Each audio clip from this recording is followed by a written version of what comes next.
Dear students, आज काफ़ी दिनों के बाद हम वीडियो बना रहे हैं और हमने जो टॉपिक किया था वो स्टेम किया था। आज हम उसी को आगे ले जाएंगे और आज हम बात करेंगे मॉडिफिकेशन ऑफ स्टेम।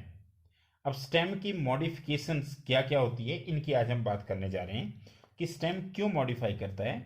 इसके बारे में हम चर्चा करेंगे। देखिए, आप सभी को पता है कि जो स्टेम है उसका प्राइमरी फंक्शन क्या है।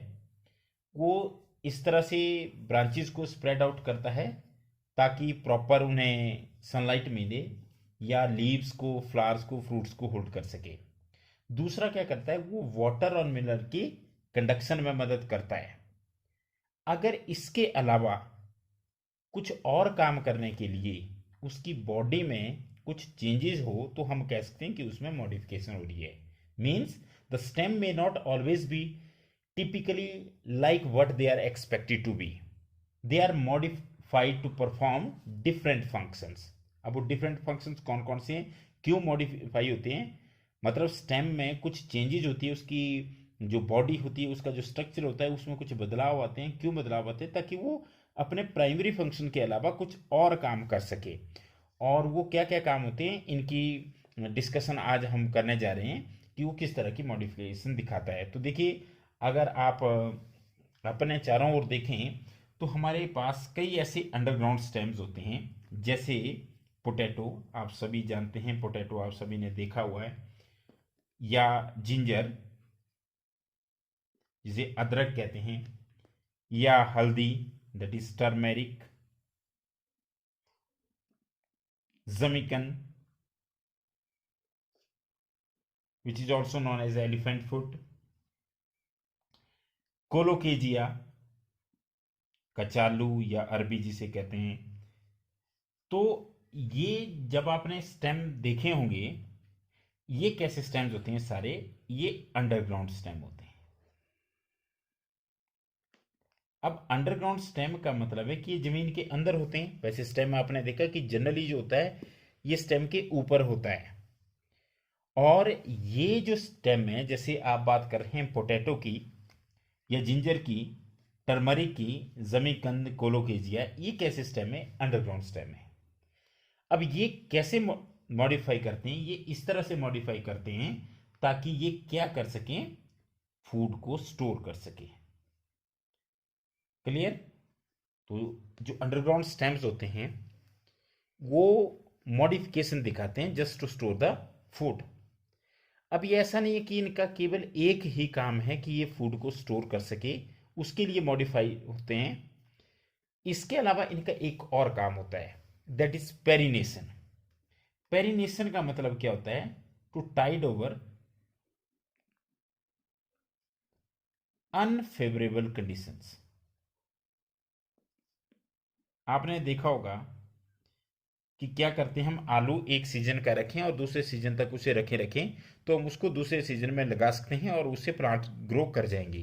तो मतलब क्या होता है कि जो अनफेवरेबल कंडीशंस होती है उसको क्रॉस करने के बाद भी ये क्या कर जाते हैं, जर्मिनेट कर जाते हैं, उनमें ये सर्वाइव करते रहते हैं। इसलिए इनको कहते हैं ऑर्गन ऑफ पेरिनेशन। मतलब क्या होता है, they also act as organs of perennation to tide over the conditions unfavourable for their growth. मतलब जब भी, जैसे मैंने आपको बताया कि एक सीजन है, मान लिया जाए इसके बाद कैसी कंडीशंस आ गई, अनफेवरेबल कंडीशंस आ गई, तो क्या होगा, ये जो अंडरग्राउंड स्टेम्स है जिनके मैंने आपको एग्जाम्पल बताए, ये क्या करेंगे, पड़े रहेंगे वैसे ही, लेकिन वो खराब नहीं होंगे। मतलब क्या होगा कि इस अनफेवरेबल सीजन में या इन अनफेवरेबल कंडीशंस को भी ये टाइड ओवर कर, कम कर जाएंगे।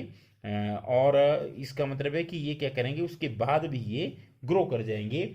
जब ग्रोथ के लिए अच्छी कंडीशंस होगी, फेवरेबल कंडीशन होगी, तो ग्रो कर जाएंगे। तो इसका मतलब होता है they act as organs of perennation. देखिए, मैंने पहला पॉइंट बताया कि प्लांट्स जो होते हैं उनमें जो स्टेम की मॉडिफिकेशन होती है वो डिफरेंट फंक्शंस को करने के लिए होती है, जो कि उसके प्राइमरी फंक्शन नहीं होते हैं, इसके अलावा कोई और फंक्शन होती हैं। और उनमें से मैंने आपको पहला फंक्शन बताया कि they get modified to store the food, that is for the storage of food. और इसमें मैंने एग्जांपल बताया आपको, पोटैटो, जिंजर, टर्मेरिक, जमीकंद, कोलोकेशिया एटसेट्रा, जो कि अंडरग्राउंड स्टेम होते हैं और वो मॉडिफाई करते हैं टू स्टोर द फूड।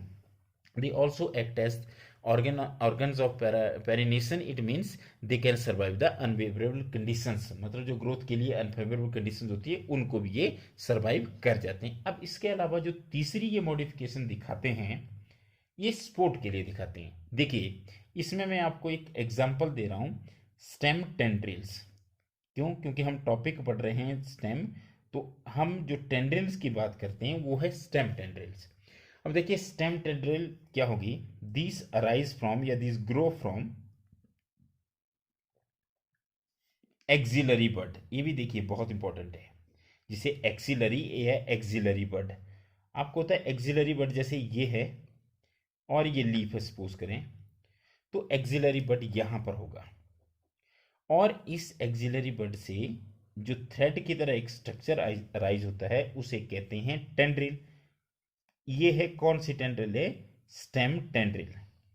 अब देखिए स्टेम टेंड्रिल की अगर हम बात करें तो इसमें बहुत सारे एग्जांपल्स मैं आपको दे सकता हूँ कि ये कैसे होते हैं। पहले तो एक चीज़ समझने की कोशिश करें कि जो स्टेम टेंड्रिल होते हैं ये सिलेंडर मतलब पतले होते हैं, cylinder and coiled, spirally coiled structure आपने देखे भी होंगे और मैं आपको वीडियो भी इसमें लिंक में दे दूंगा, आप उसमें इसको देख सकते हैं कि स्टेम टेंड्रिल किस तरह की होती है। तो ये सिलेंडर स्ट्रक्चर होते हैं और ये देखिए पतले जैसे लग रहे हैं आपको, थ्रेड की तरह स्ट्रक्चर होते हैं और स्पाइरली क्वाइल्ड होते हैं। Clear? And these help the plant, ठीक है, तो ये प्लांट की हेल्प करते हैं किसमें? To climb. ठीक है, अब किस किस में होते हैं ये? ज़्यादातर अगर आप देखें तो ये गॉड्स में होते हैं। तो गॉड्स की किस में कौन कौन से आते हैं हमारे पास? अगर आप देखें कुकुम्बर, जिसे खीरा या ककड़ी कहते हैं, या पंपकिन,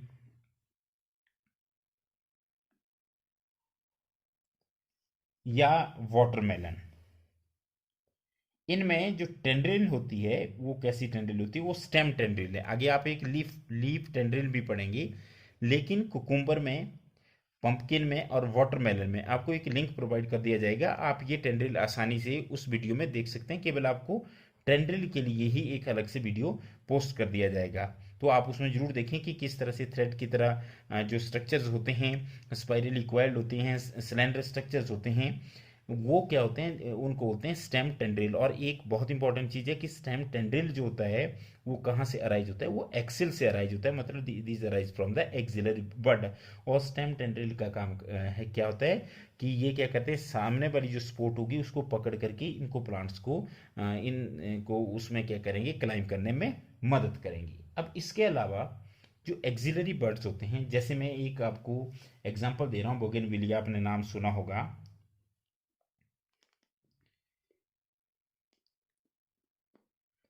इसमें क्या होता है, जो एक्सिलरी बड है, देखिए अभी मैंने आपको बताया कि एक्सिलरी बड जो होता है वो एक्सिल में होता है।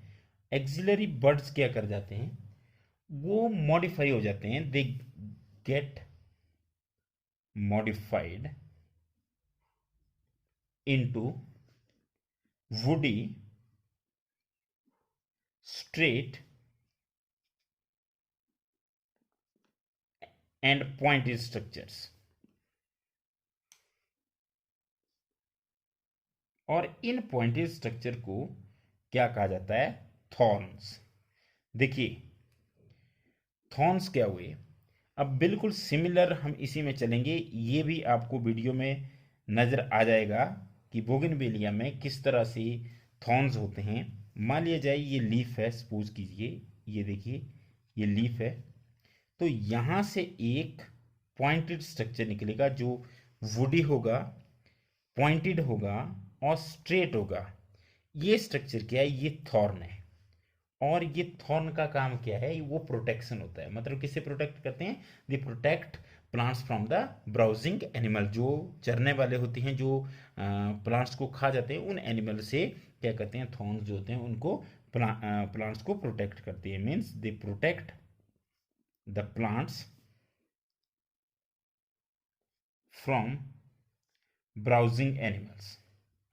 तो देखिए इस तरह से हमने बात की कि फूड स्टोरेज के लिए भी मॉडिफाई होते हैं, स्पोर्ट के लिए भी मॉडिफाई होते हैं, या they also act as organ of perennation. और इसके अलावा हमने ये भी बात की कि जैसे अगर हम बोगनवेलिया की बात करें, या एक और मैं आपको एग्जांपल दे रहा हूँ, सिट्रस में भी ऐसा होता है कि वहाँ पे जो होते हैं, जो एक्सिलरी बड है उसके कांटे बन जाते हैं, थॉर्न बन जाते हैं, और वो क्या करते हैं, वो उनको प्रोटेक्ट करते हैं ब्राउजिंग एनिमल्स से। अब इसके अलावा दो बहुत ही इंपॉर्टेंट एग्जाम्पल, एक एग्जाम्पल है हमारे पास ओपोन्सिया, ये, और दूसरा जो एग्जाम्पल है वो है यूफोर्बिया। अब देखिए इन दोनों एग्जाम्पल्स की मैं क्यों बात कर रहा हूं, ये एरिड कंडीशंस में होते हैं, और इनमें क्या कर देते हैं, यहां पे ओपोन्सिया में stem gets modified into flattened structure. यहां पे एक फ्लैटेंड स्ट्रक्चर होता है, ठीक है। अपोन्सिया में स्टेम किस में मॉडिफाई कर जाता है, फ्लैटेंड स्ट्रक्चर में कर जाते हैं, और यूफोर्बिया में फ्लैशी सिलिंड्रिकल स्ट्रक्चर में कर जाता है। देखिए ये दो मॉडिफिकेशन दिखाते हैं, एक ओपोन्सिया और दूसरा हमारे पास यूफोर्बिया। ओपोन्सिया में क्या होता है कि जो स्टेम होता है वो फ्लैट हो जाता है, और यूफोर्बिया में वो सिलिंड्रिकल हो जाता है, लेकिन फ्लैशी होता है। अब इनमें क्या होता है, both of them, in both of them stem contains chlorophyll. अब देखिए अगर क्लोरोफिल होगी तो आप सभी समझ ही गए होंगे कि वो क्या कर सकते हैं, तो यहाँ पे जो स्टेम का काम है वो फोटोसिंथेसिस हो जाएगा, वो अपने लिए पौधों के लिए क्या बना देंगे, वो फोटोसिंथेसिस होंगे, तो फूड जो है वो फूड मैन्युफैक्चर में, फूड की सिंथेसिस में वो हेल्प करेंगे। क्लियर। तो ये हमारे पास आ गया कि फोटो, जैसे अपोन्सिया और यूफोर्बिया के केस में जो स्टेम की मॉडिफिकेशन होती है, वो जो कि लीफ का फंक्शन होता है फोटोसिंथेसिस, उस फंक्शन को परफॉर्म करने के लिए ये क्या कर जाते हैं, मॉडिफाई हो जाते हैं और फोटोसिंथेसिस परफॉर्म करते हैं। अब अगर हम जैसे कुछ प्लांट्स की बात करें, जैसे अंडरग्राउंड प्लांट्स हैं। अब अंडरग्राउंड स्टेम्स किस किस के, देखिए अंडरग्राउंड स्टेम्स ऑफ ग्रासेस या ग्रास एंड स्ट्रॉबेरी। इनमें क्या होता है, देखिए स्ट्रॉबेरी आपने देखी होगी। अब इनके जो अंडरग्राउंड स्टेम क्या करते हैं, they spread to new niches, मतलब क्या होता है कि वो नई जगह फैल जाते हैं। Clear. Spread to new niches, एक जगह से दूसरी जगह, ठीक है। और जब क्या करते हैं, पुराने पार्ट्स जो होते हैं वो मर जाते हैं, तो न्यू प्लांट्स जो होते हैं वो बन जाते हैं, तो मतलब कुछ इससे ख़त्म हो जाते हैं और कुछ उससे नए बन जाते हैं। क्लियर। और अगर हम एक और एग्जांपल देखें, जैसे मिंट, पुदीना या जैस्मिन में, इनके केस में क्या होता है, ये भी बहुत यूनिक एग्जांपल है। मिंट और जैस्मिन में क्या होता है, एक लेटरल ब्रांच आएगी बेस से, आप कह सकते हैं अ lateral slender branch arises from the base of main axis. Clear. जो मेन एक्सिस है उसके बेस से एक सिलेंडर ब्रांच निकलेगी और लेटरल साइड में जाएगी, and after growing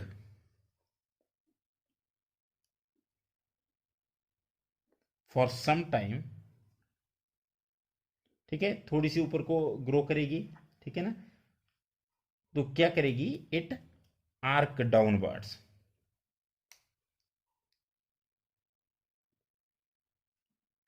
to touch the ground.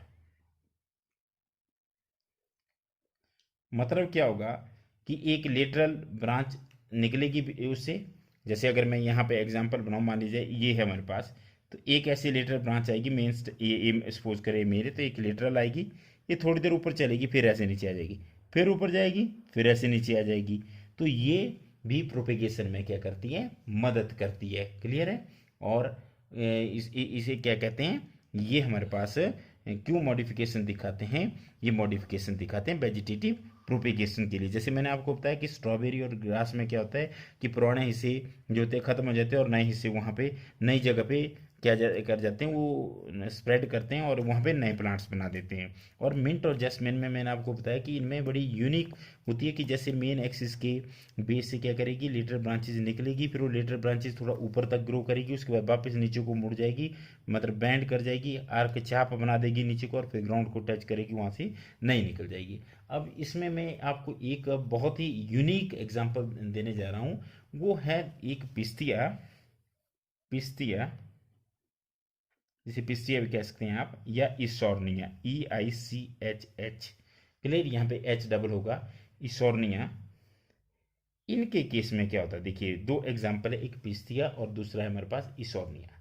A lateral branch with a short internode and each node bearing a rosette of leaves and a tuft of roots. Basically क्या, देखिए मैं आपको simple बताता हूँ कि जैसे ये है हमारे पास, ये हमारे पास एक नोड इंटरनोड है, क्लियर, आपको होता है दो नोड के बीच की जगह को क्या बोलते हैं, इंटरनोड है। तो इसमें क्या होगा, जहां पर नोड है कि वहां से ऐसे ऊपर को बड़ी बड़ी पत्तियां, उनका टफ्ट मतलब उनका ग्रुप निकलेगा। ये देखिए यहाँ पर भी रूजिट कहते हैं इसको, ऐसे बहुत सारी, और नीचे को इसमें क्या कर जाती है, जड़ें निकल जाती है वहीं से बहुत सारी। तो इस तरह की जो मॉडिफिकेशन पाई जाती है वो किस में होती है, पिस्तिया और इसोर्निया में। तो देखिए मैं फिर बोल रहा हूँ कि अ lateral branch with a short internode and each node bearing a rosette of leaves and a tuft of roots that is found in Pistia and Eichhornia. और ये कैसे प्लांट्स होते हैं, एक्वेटिक प्लांट्स होते हैं, ताकि ये प्लांट जो है ऊपर फ्लोट भी करता रहे, क्लियर।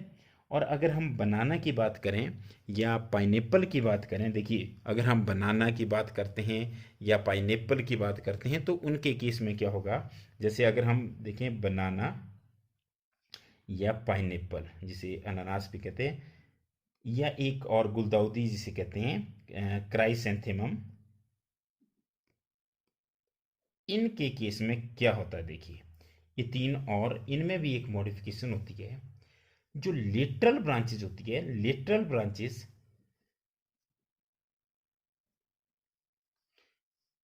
वो कहां से निकलेगी, originate from the basal, originate from basal and underground portion of stem, या मेन स्टेम भी आप कह सकते हैं, clear. They grow horizontally, they grow horizontally beneath the soil, beneath the soil, clear, and then come out obliquely, obliquely, clear, upward, giving rise to leafy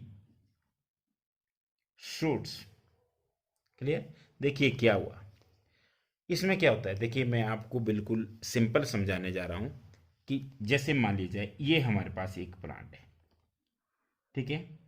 अब इसमें क्या होगा, इसमें जो ग्राउंड पोर्शन होगा स्टेम का, मान लीजिए ये अंडरग्राउंड है, यहां से क्या होगा, यहां से एक लेटरल ब्रांच निकलेगी ऐसे, और वो लेटरल ब्रांच थोड़ी देर ऐसे ओब्लिक्वली चलेगी, क्लियर, ऐसे हमारे पास, और ये क्या करती है, ये फिर बिल्कुल ऐसे हॉरिजॉन्टल हो जाती है। उसके बाद थोड़ा सा ऐसे ऊपर जा करके ये देखिए यहाँ पे लीफी शूट्स को दे देगी। तो ये किसका एग्जांपल, देखिए ये हमारे पास कौन से, ये मेन एक्सिस है या मेन स्टेम है। तो मेन एक्सिस के कहाँ से, बेसल पोर्शन से, और अंडरग्राउंड पोर्शन से क्या होती है, एक या ब्रांचेज निकलती है, लेटरल ब्रांचेस, जो थोड़ी टाइम के लिए हॉरिजॉन्टल चलती है, ऐसे बिल्कुल सीधी चलती है, उसके बाद फिर ऐसे ओब्लिकली, ओब्लिकली में थोड़ा सी टेढ़ी हो जाती है, फिर खड़ी हो जाती है, और क्या कर जाती है, वहाँ पे वो लीफी शूट्स बनाती हैं। तो इस तरह की मॉडिफिकेशन पाई जाती है हमारे पास। बनाना, साथ में कौन सा आ गया हमारे पास, पाइनएप्पल, और कौन सा आ गया, क्राइसेंथेमम। देखिए लास्टली मैं क्या कर रहा हूँ, इसको रिपीट करने जा रहा हूँ कि आज जो हम टॉपिक पढ़ रहे थे, आज हम टॉपिक कौन सा पढ़ रहे थे, टॉपिक है मॉडिफिकेशन ऑफ स्टेम। मैंने आपको बोला कि जो स्टेम होता है उसका प्राइमरी फंक्शन होता है that is spreading out the branches bearing leaves, flowers and fruits. और इसके अलावा it helps in conduction of water and mineral, but sometimes it can perform some other function. कौन कौन सा, स्टोरेज ऑफ फूड, मैंने आपको एग्जांपल दे दिया, potato, ginger, turmeric, जमीकंद, कोलोकेजिया, ये अंडरग्राउंड स्टेम्स होते हैं और ये क्या करते हैं, ये फूड को स्टोर करने के लिए मॉडिफाई कर जाते हैं। लेकिन इसके अलावा दूसरा काम भी करते हैं कि ये अनफेवरेबल कंडीशन को टाइड ओवर कर सके, मतलब उसमें सर्वाइव कर सके। अनफेवरेबल सीजन में ग्रो नहीं करेंगे, जैसे फेवरेबल सीजन आएगा तो उस तक बचे रहेंगे और वहाँ पे ग्रो करेंगे। और हमने बात की स्टेम टेंड्रिल की, जो लीफ की एक्सिल से अराइज होती है, और उसमें हमने एग्जांपल किया कि गोड्स के केस में होती है, जैसे कुकुबर हो गया, पंपकिन हो गया और वाटरमेलन हो गया।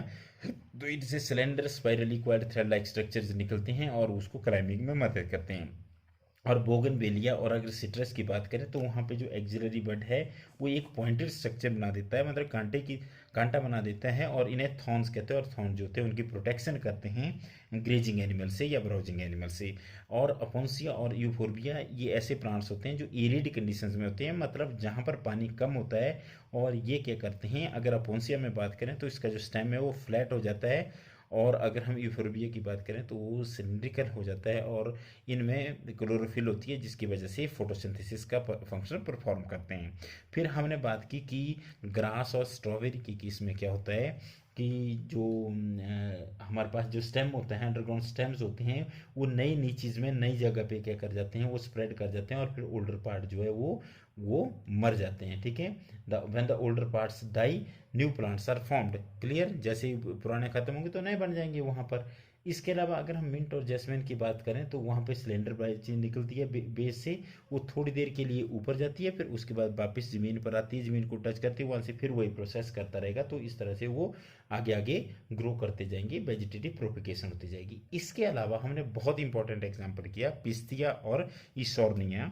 ये जो पिस्तिया और इसोर्निया है, इनमें क्या होता है कि इनमें जो नोड होते हैं, मतलब क्या होता है कि lateral branches with a short internode छोटा होगा, and each node bearing a rosette of leaves and a tuft of roots. तो मैंने आपको बता दें कि यहाँ लीव्स होगी ऊपर को और नीचे को टफ्ट ऑफ रूट्स होगा।